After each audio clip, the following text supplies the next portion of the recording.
It's tough when you're visually impaired, and having disability is not easy every day. You deal with so many challenges, and there's so many things you go through, and to know you can still get out and take part in Canada's national pastime, even despite some of those challenges, to me, I'm living a dream.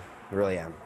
Winning against the odds, meet Canada's national blind hockey team, made up of players who have less than 10% vision. It's a game that relies heavily on a good ear and good communication. Well, if you've ever been to a hockey game, you'll know it's a very noisy affair.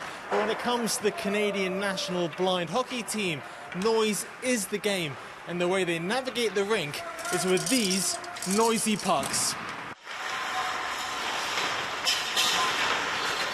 In this case, one of the biggest challenges is being able to locate the puck, where it is, locate your teammates, be able to understand where everyone is on the ice, being able to strategize plays, not knowing where people will be. And so it's so important that we're constantly communicating so we're on the same page with each other. So when we orient ourselves around the ice, we know where each other is. Blind hockey has been played across Canada since the 1970s, but for decades teams have only been able to play each other nationally in clubs and provinces. However, since the US formed its own team 4 years ago, Canada will now play its first international game this fall.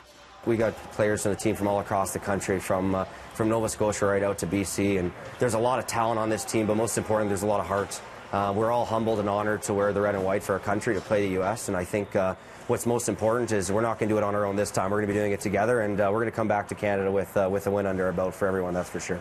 But that's not all. The team also has its sights set on gold. My aim for the team is to get to the Paralympics. That's our main goal, and we're going to get there. That's been our goal for the last few years, and we want to get there. We think that it's going to be something that we've grown towards every year and getting there, and we're just proving right now that these athletes here are more than capable of playing our sport.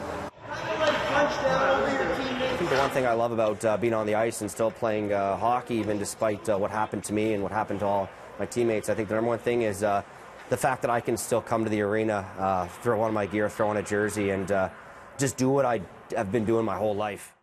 1, 2, 3, Canada! In Burnaby, Tom Walsh, City News.